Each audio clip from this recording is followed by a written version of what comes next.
आज होने वाली थी हमारी वो वीडियो की दूसरी शूटिंग, लेकिन अजय भाई ने दे दी है फिर से टांग। वो बोल रहे हैं कि मैं नहीं जा पाऊंगा, वो कहीं और गए हैं, इसी वजह से आज की शूटिंग हो गई है कैंसिल। लेकिन आज मैं जा रहा हूँ किसी और जगह पे, आपको घुमाने के लिए लेके जा रहा हूँ मैं।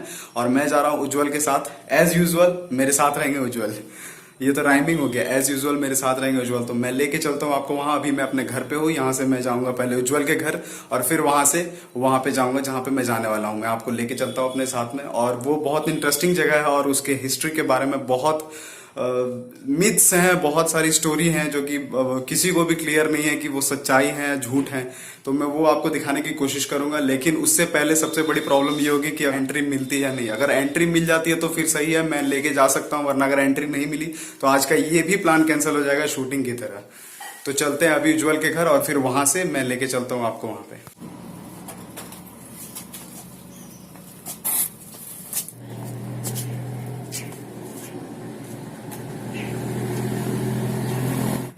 ये पीछे का बैकग्राउंड तो याद होगा, मैंने जब सेल्फ इंट्रो वाली वीडियो बनाई थी उस वक्त भी ये बैकग्राउंड था और आज भी मैं इंट्रो करना भूल गया था, इसी वजह से मैं इसी बैकग्राउंड पे आके फिर से इंट्रो कर रहा हूँ। सो हेलो जय हार, नमस्कार दोस्तों, मैं हूँ आप सबका दोस्त अभी और मैं आप सबका स्वागत करता हूँ अपने इस यूट्यूब चैनल में जिसका नाम है देवघरियन अभी।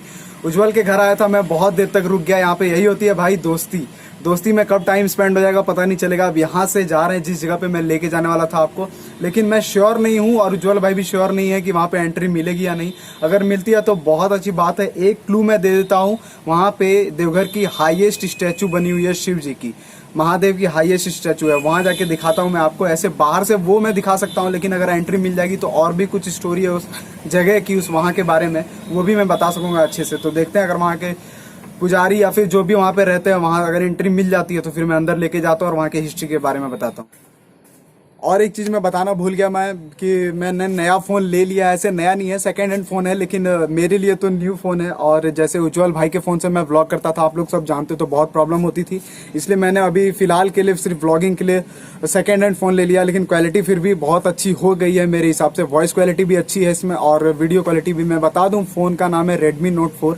मैंने अभी वो लिया है, आगे जाके मैं और अच्छा फोन परचेज करूंगा, लेकिन अभी बजट में यही फिट बैठ रहा था भाई, तो इसलिए मैंने ये ले लिया है। तो अभी क्वालिटी थोड़ी सी इंप्रूव गई होगी, तो इसके वजह से भाई, इसके लिए प्लीज एक लाइक दे देना भाई। थोड़ी सी क्वालिटी इंप्रूव हुई है, आवाज की भी और वीडियो क्वालिटी भी, तो प्लीज इसके लिए एक लाइक दे देना। और मैं एक चीज दिखा दूं भाई, ये है मेरा स्कूल। मैंने 10th यहीं से किया है, 10th तक मैं यहीं से पढ़ा हूँ। देवघर पब्लिक स्कूल नाम था इसका।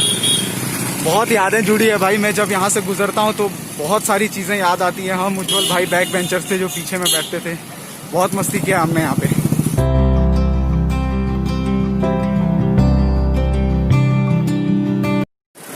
अभी मैं खड़ा हूँ कुंडा मोड़ पे, ये मेरे पीछे कुंडा मोड़ है भाई। और ये जो रास्ता दिख रहा है ये जाता है मेन मार्केट को, ये वाला ये रास्ता जाता है मेन मार्केट को। और एक रास्ता इस साइड जो गया हुआ है, ये रास्ता जो जा रहा है मेन रोड, वो जाता है सारवा और सारठ को। और ये जो रास्ता है ये जाता है मोहनपुर, जा सकते हो आप यहाँ से, बैजनाथपुर जा सकते हो। और इसी रास्ते में थोड़ी सी दूर यहाँ से 70 से 80 मीटर दूरी पे वो जगह है। उस जगह का नाम है, मैं बता देता हूँ, जगत बंधु आश्रम, जो कि बहुत पॉपुलर है। वो देवघर का एक बहुत पॉपुलर जगहों में से एक है वो। और वहाँ पे कार्तिक पूर्णिमा के दिन प्रसाद वितरण के रूप में दिया जाता है, खिचड़ी बोलते हैं उसको, सबको जानते होंगे खिचड़ी, और वही खिलाया जाता है जो कि बहुत स्वादिष्ट होती है कार्तिक पूर्णिमा के दिन में। लेकिन इस साल तो ऐसा कुछ नहीं होने वाला है, तो वहीं पे जा रहे हैं अभी और वहाँ जाके बताता हूँ मैं वो क्यों होता है और किस वजह से वो प्रसाद वितरण किया जाता है और क्या हिस्ट्री है उसके बारे में।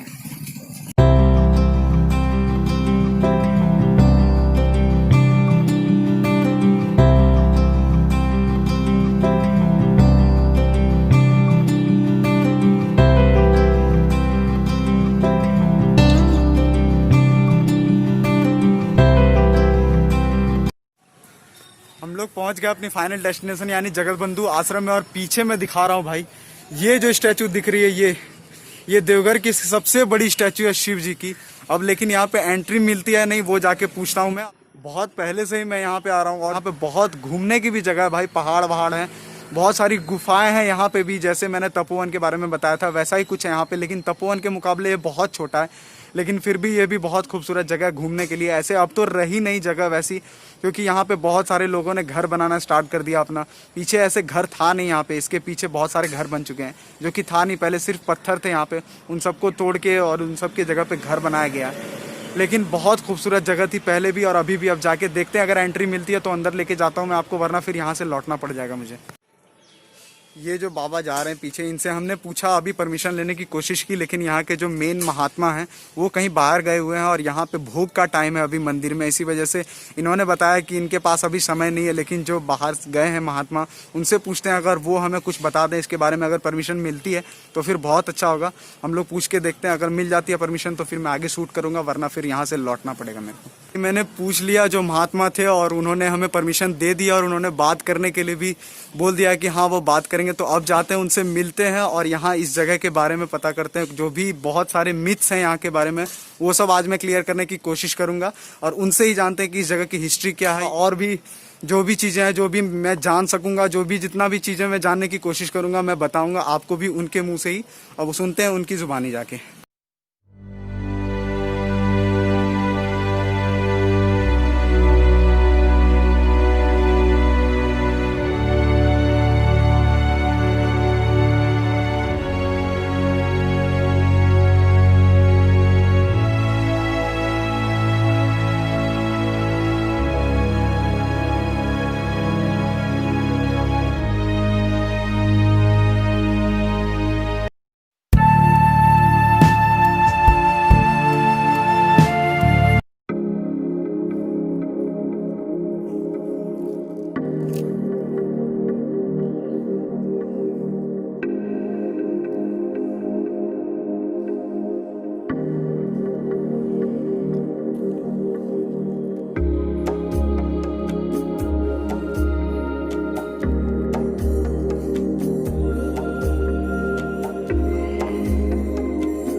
यहाँ के ये महात्मा है। जय जगत बंधु, जय जगत बंधु।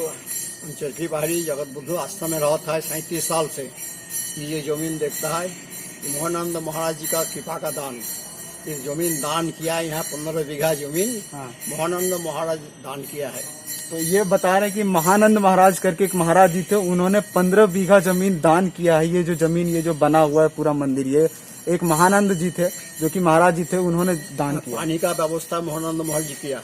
सब बोला है पानी नहीं मिलता है पहाड़ी पर, लेकिन मोहनानंद महाराज उस टाइम अमेरिका से हमको 21,000 रुपया भेजा है, उसी से हमारा छापाकल हुआ है। कितने साल पहले बाबा? ये हो गया आज कम से कम 37 साल पहले। 37 साल पहले महानंद महाराज जी ने यहाँ पे पानी की व्यवस्था करवाई थी, जो कि पहाड़ पे पानी मिलना बहुत मुश्किल है। ये चारों साइड पहाड़ पत्थर है, लेकिन उन्होंने पैसा भिजवाया था बाहर से, अमेरिका से इनको, और उन्होंने फिर यहाँ पे चापाकल करवाया और पानी की व्यवस्था करवाई है। तो हम आया मुर्शिदाबाद, जहाँ प्रभु जगत बंधु सुंदर का जन्म स्थान डहापारा धाम, वहीं हम थे।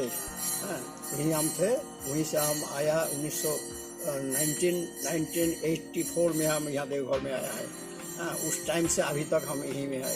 हमारा उद्देश्य है प्रभु जगत बंधु सुंदर चैतन्य महाप्रभु का दूसरा अवतार है। उनका भविष्यवाणी, उनका लीला अभी तक चलता है। अभी तक लीला चलता है। उनका भविष्यवाणी है महाप्रलय काल रक्षा हरिनाम। जगत में ऐसा चीज होता है, पूरा वर्ल्ड व्यापी महाप्रलय होता है। बहुत दिन पहले, आज से 150 साल पहले वो भविष्यवाणी किया है, ऐसा होगा।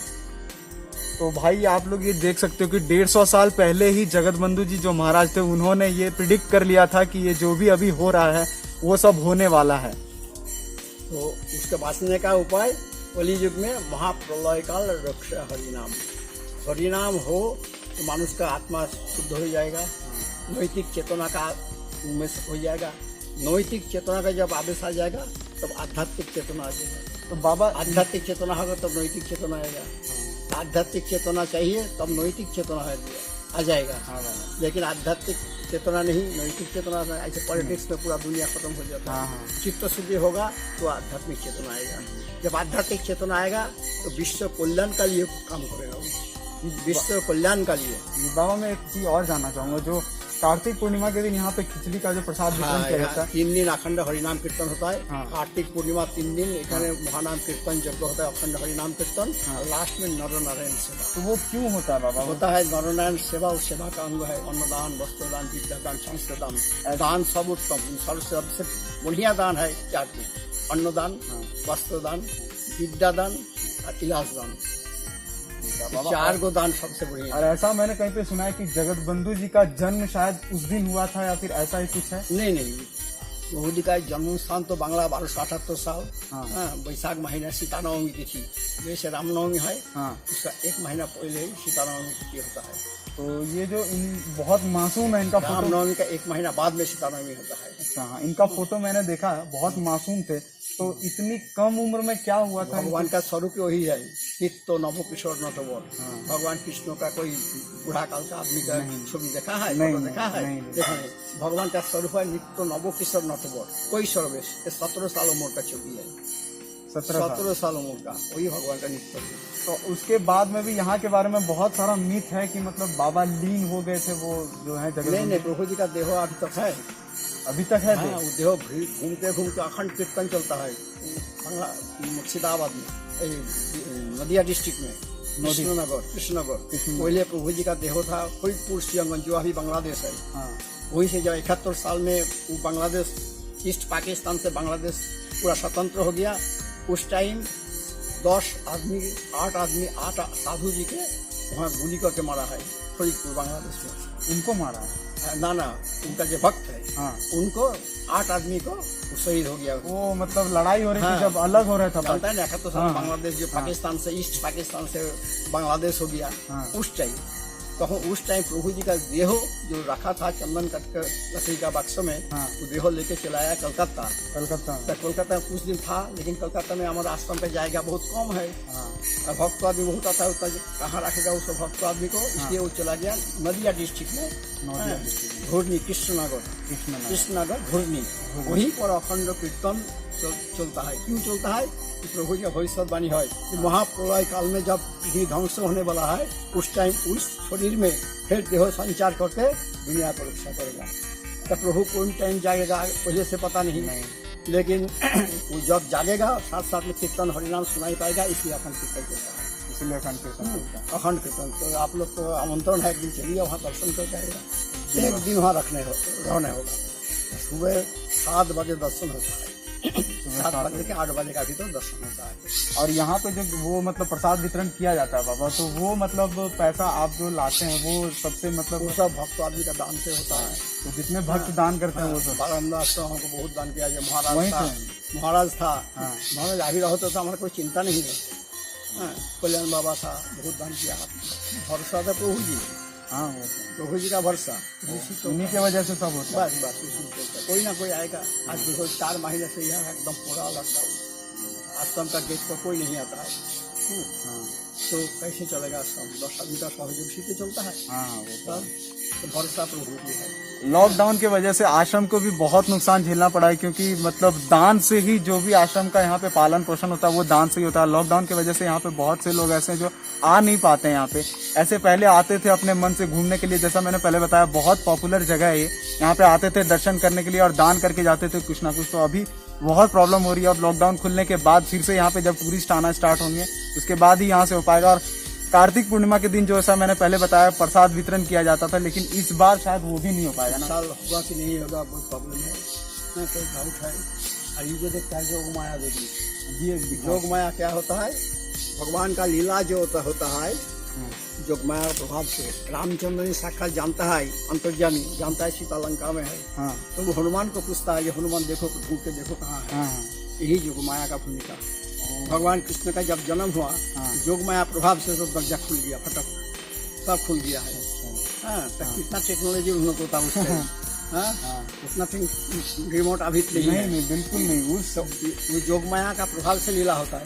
उस योग माया स्वरूपा देवी योग माया, देवी दुर्गा हाँ, तो इसका प्रभाव से क्या होता है, जो मनोकामना करता है आदमी वो मनोकामना पूर्ण करता है। हाँ तो भाई ये यहाँ की मान्यता है कि ये जो जग माया की जो ये दिख रही है, मतलब ये जग माया है, यहाँ पे जो भी मतलब मनोकामना पूर्ति के लिए आते हैं उनकी मनोकामना पूर्ण होती है। तो यहाँ पे आओ, जब भी लॉकडाउन खुले उसके बाद आके दर्शन करो, और जितना हो सके आपसे दान कर सकते हो तो प्लीज दान करो, क्योंकि आपके दान से ही ये आश्रम टिका हुआ रहेगा। हमारी धरोहर है, हमारी संस्कृति है जिसको हमें बचाना है। इसके वजह से प्लीज लॉकडाउन खुलने के बाद यहाँ पे आके जरूर दान करके जाओ, दर्शन करो यहाँ पे। और एक तो यहाँ चीज है, चैरिटेबल डिस्पेंसरी है, एलोपैथी दवाई ले आता है बाजार से, भक्त आदमी जितना है, डॉक्टर है, उसका फिजिशियन सैंपल फाइल जमा कर रखता है, कोई कोई जाता है लेता है, उस सैंपल फाइल लेके हम गाँव में जहाँ गरीब है एकदम इंटीरियर गाँव कोल्ली ग्राम में वो सब जाता है, सावताल टावताल जी सब है तो फ्री सब सैंपल फाइल बांटता है। और एक बहुत अच्छी चीज यहाँ से की जाती है, जैसा अभी महाराज जी ने बताया कि यहाँ पे एक चैरिटेबल ट्रस्ट भी है जो कि दवाइयाँ कलेक्ट करते हैं जाके डॉक्टर्स के पास से। जो डॉक्टर जैसे दान के रूप में हम लोग जो भी दे सकते हैं, तो वैसे ही डॉक्टर्स दान के रूप में दवाइयाँ देते हैं और महाराज जी जाके डिस्ट्रीब्यूट करते हैं गरीब बच्चों को, गरीब फैमिली को जो कि से डॉक्टर के पास नहीं जा सकते, इलाज नहीं करवा सकते, उन सबको। ये बहुत अच्छी बात है। तो आप भी प्लीज सपोर्ट दिखाओ यहाँ के आश्रम को। तो भगवान का साथ मिलने का 4 रास्ता है, कर्म, योग, ज्ञान और भक्ति, ये 4 रास्ता। कर्म तो सब कुछ करना है। कर्म करता है क्यों? कर्म नहीं करे तो इनकम होगा नहीं। इनकम करेगा क्यों? इनकम नहीं करे तो खाएगा क्या? खाने का क्या जरूरत है? नहीं खाएगा तो बचेगा कैसे?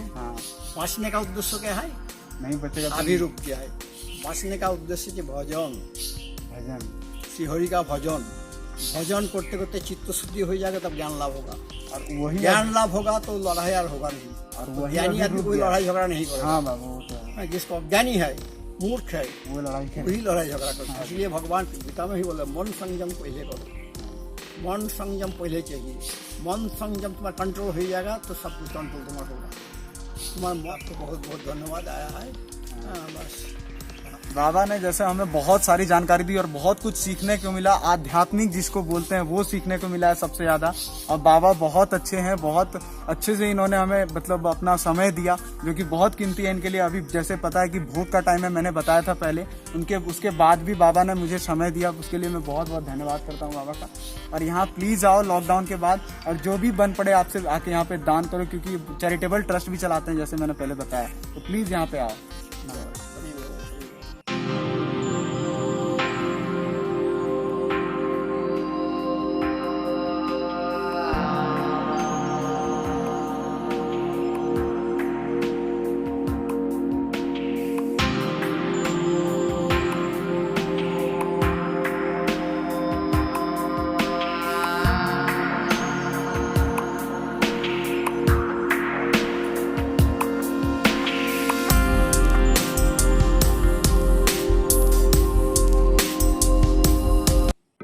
ये सब पुरानी गुफाएं हैं, लेकिन अब इसमें कुत्तों ने अपना डेरा जमा लिया है। कहा जाता है, माना जाता है, ऐसे मुझे तो नहीं पता, लेकिन आज से 100-150 साल पहले यहाँ पे शेर भी रहा करते थे। तल में खिलाया जाता है यहाँ नीचे बैठ के, जो कि संस्कृति है भारत की। वो जो रास्ता बाहर से दिख रहा है वो पूरा भरा हुआ रहता है, बहुत ही मनोरंजक और बहुत ही रोमांचक हो जाता है उस समय का। और यहाँ से प्रसाद वितरण होना शुरू होता है। और उसी दिन शाम में 7 बजे यहाँ पे बताशा को जैसे लुटाना जिसको बोलते हैं, लुटाया जाता है। यहाँ पे बहुत ज़्यादा भीड़ लगती है और हम लोग यहाँ पे खिलाया जाता है। जैसे यहाँ पे प्रसाद वितरण होता है, यहाँ से पत्तल लेके इस पहाड़ पे चले जाते हैं, इस पत्थर पे बैठ के खाते हैं, जो कि बहुत रोमांचक होता है। और आप लोग भी कभी आते हो तो जरूर आओ। कार्तिक पूर्णिमा में एक बार जरूर विजिट करने आओ प्लीज।